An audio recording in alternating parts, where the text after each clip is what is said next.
Bom dia, me chamo Maria Eduarda, sou orientanda da professora Érica e hoje apresento para vocês meu trabalho final de graduação, a Escola de Educação Infantil Vila dos Portos, na cidade de Charqueadas, Rio Grande do Sul. Inicio a apresentação com uma fala da diretora executiva da Unicef. A educação infantil é a base educacional de nossas crianças. Cada etapa da educação que se segue depende do seu sucesso. Hoje o Brasil ocupa a 60ª posição no ranking de educação PISA, que avalia através de provas estudantes de 15 anos do mundo inteiro. Em primeiro lugar no mesmo ranking está a Finlândia, que já ocupa a posição há 4 anos consecutivos. Entre as principais apostas do governo para a educação estão a autonomia, a valorização do professor e a descentralização do poder. Em um relatório feito pela Unicef, notou-se que crianças matriculadas na educação infantil têm maior facilidade no desenvolvimento das habilidades essenciais e estão menos propensas à reprovação ou abandono escolar. Aqui listo alguns pontos importantes que acabam impactando diretamente na frequência escolar da criança. São estes: o poder aquisitivo da família, o nível de educação das mães e a localização geográfica dessas crianças. A escola tradicional e as novas metodologias. Ainda se percebe uma grande dificuldade em projetar o ambiente de ensino. Existe uma repetição arquitetônica dos modelos utilizados no passado. Dentre as principais metodologias consideradas modernas hoje em dia estão a construtivista, behaviorista, Waldorf e Montessori, que prezam principalmente pela autonomia da criança e o incentivo à criatividade. Segundo a arquiteta estudiosa no assunto Doris Kowaltowski, apenas dos diversos estudos que comprovam a necessidade de inovação, a maioria das escolas ainda apresenta o criticado modo de ensino tradicional, que utiliza os espaços de forma pouco criativa. Sendo assim, quem somos hoje, nossa personalidade, nossos gostos, têm uma relação direta com as experiências vividas na infância, os ambientes frequentados e as pessoas pelas quais tivemos contato. Alguns dos principais fatores para um bom ambiente de ensino são a boa iluminação natural dos ambientes, um pé direito acolhedor para a criança, boa ventilação natural, cores estimulantes e claras, mobiliário adequado e a segurança. Sendo assim, o estímulo do local, o acolhimento e o sentimento de conforto são fatores também importantes para a criança não se sinta desmotivada ou obrigada a frequentar o ambiente escolar. Segundo Doris, o ambiente funciona como terceiro professor. Ela reforça também a importância de uma entrada convidativa e com identidade própria. A educação no Brasil. No quesito educação, o Brasil em 2020 caiu para a última posição no ranking de competitividade mundial. De 2016 a 2019, se observou um aumento de 35,6% no número de matrículas em creches. A meta do país é que até 2024 esse número aumente cerca de 50%. Porém, um dos grandes obstáculos para isso é a baixa oferta de vagas, principalmente nas cidades mais pobres do país. O Pró-Infância. O Programa Pró-Infância é um projeto do governo federal, instituído em 2007, que busca auxiliar os municípios na aquisição e reestruturação de equipamentos da educação infantil na rede pública. Em 2020, houveram cortes significativos na educação, e no caso do Pró-Infância, foi uma redução de cerca de 30% em relação aos outros anos. No gráfico abaixo, com dados retirados do FNDE, podemos visualizar os recursos aplicados no programa entre os meses de janeiro e abril de cada ano. A análise dos projetos padrão. O programa disponibiliza 5 projetos padronizados, que têm capacidades entre 120 e 376 alunos. Em artigo feito pela UFRJ, foi analisada uma escola do sul do país, e alguns pontos negativos foram listados pelos funcionários. Dentre eles, a falta de espaços sombreados, o pouco contato externo, insolação excessiva a oeste, salas subdimensionadas, piso muito frio e a falta de iluminação natural. A educação no Rio Grande do Sul. Segundo o ranking de competitividade dos estados, o Rio Grande do Sul ocupa a 6ª posição no quesito taxa de atendimento à educação infantil. Hoje no estado, 55% das escolas são de poder municipal, e em um período de um ano, houve um aumento de 16.876 novas matrículas, sendo que 34,5% das crianças de 3 a 6 anos já estão matriculadas no ensino infantil. No gráfico abaixo, retirado do portal do MEC, podemos perceber esse aumento de 79,5% nas matrículas no período entre 2008 e 2018. A educação em Charqueadas. Hoje o município conta com 28 escolas de educação infantil. Alguns itens são levados em consideração para prioridades de matrícula nas escolas, sendo eles a renda familiar, se a mãe está ou não empregada, se a criança possui Bolsa Família e a proximidade com a escola.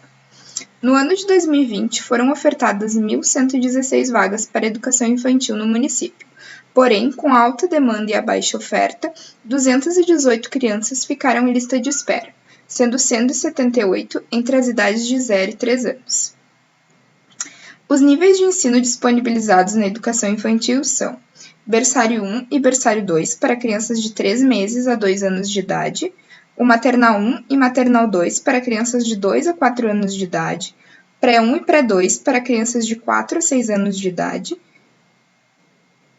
Público-alvo e objetivos. O público-alvo que vai utilizar o espaço são crianças de 0 a 6 anos, familiares e a comunidades educadoras da região. Os objetivos principais do projeto são suprir as demandas municipais, valorizar a área de intervenção e incentivar a arquitetura escolar na cidade. O lugar. O projeto está localizado no Brasil, no estado do Rio Grande do Sul, na região metropolitana de Porto Alegre, na cidade de Charqueadas. Charqueadas está localizada a 60 quilômetros da cidade de Porto Alegre, seguindo pela BR-290, seu principal acesso se dá pela ERS 401. Tem uma população estimada de 37.641 habitantes e conta com uma área municipal de 216,5 km². Tem como limite as cidades de Eldorado do Sul, Triunfo, Arroio dos Ratos e São Jerônimo. Em 1982, teve sua emancipação do município de São Jerônimo, e em 1995 começou a fazer parte da região metropolitana de Porto Alegre. Atualmente é o município mais populoso e desenvolvido da região carbonífera, sendo sede da empresa Gerdau, GKN e de mais de 36 indústrias. Dentre os principais critérios para a escolha do município estão a predominância de área residencial, a falta de infraestrutura qualificada, a alta demanda de vagas e o contato direto com a natureza e os espaços abertos. Também é a cidade que moro desde que nasci. As escolas do entorno. No mapa, foram marcadas as principais escolas do entorno imediato do lote. A mais próxima é a Escola Mônica, a 2,8 km de carro, que hoje oferece em média 250 vagas para os níveis maternal e pré-escola. Atualmente é a maior escola na modalidade no município. O bairro. Nos últimos anos, o bairro Vila dos Portos tem chamado a atenção pelo forte crescimento populacional e territorial, recebendo investimentos públicos e privados. Fazendo divisa norte com o bairro Vila Piratini, que também preza pela horizontalidade e a preservação da natureza. Tanto o bairro Vila dos Portos quanto a Vila Piratini possuem suas ruas extremamente arborizadas, tornando ambos muito agradáveis de viver e passear. Análises urbanas. Hierarquia viária. As principais vias de acesso ao bairro são as avenidas Perimetral Leste e Darcy dos Santos Lima.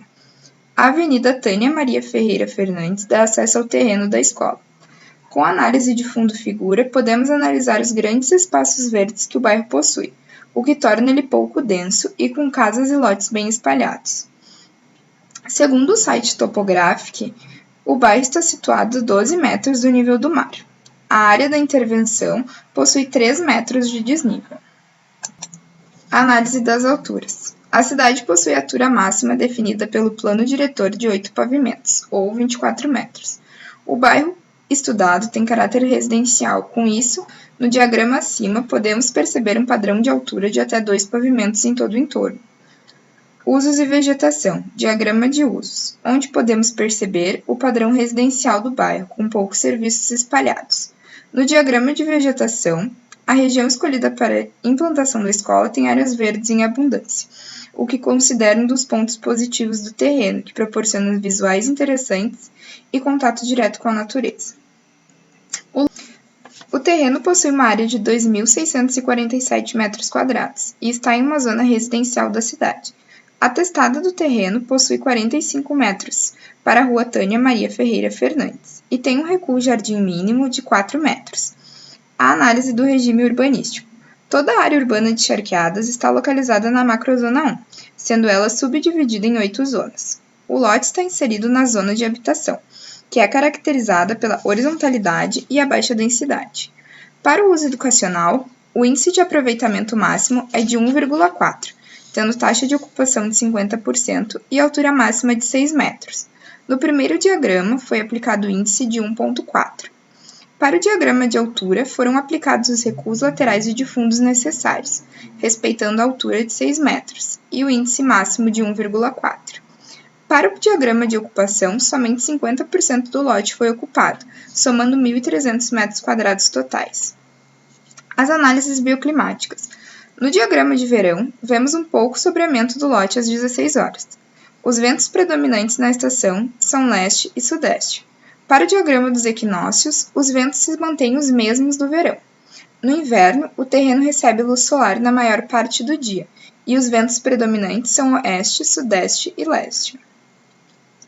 FOFA e imagem do terreno.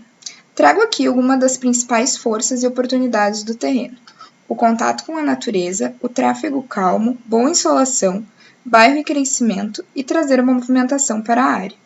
E as fraquezas e ameaças: a falta de transporte público, o plano diretor restritivo, falta de passeio público e o entorno pouco consolidado. Programa e referências. A primeira referência escolhida é a Escola Infantil de Berriozar, na Espanha, que possui área de 1.278 metros quadrados.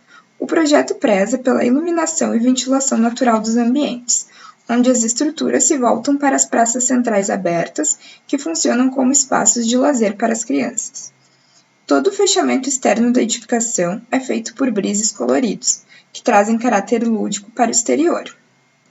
A segunda referência é o Jardim de Infância Elefante Amarelo, na Polônia. O projeto também conta com jardim central e salas de aulas que se voltam para ele, o que proporciona uma boa iluminação natural. Outro ponto interessante do projeto é o pé direito, que foi pensado para que a criança se sentisse em um ambiente mais acolhedor para ela. A próxima referência é a creche HN no Japão, que tem como principal objetivo incentivar o contato da criança com a natureza do entorno. Possui vegetação no interior e espaços amplos, deixando a criança livre para brincar.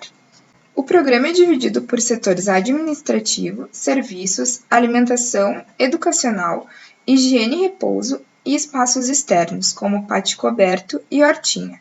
A capacidade total de alunos é de 190 e a área total estimada de 940 metros quadrados. No organograma, temos a divisão dos espaços de forma uniforme e uma previsão de como funcionarão os fluxos da escola. As premissas do projeto são: salas voltadas para um pátio central, pé direito reduzido, priorizar a iluminação e ventilação natural, recepção com espaços para exposições e o contato com a vegetação do entorno. Obrigado pela atenção e desde já agradeço os comentários.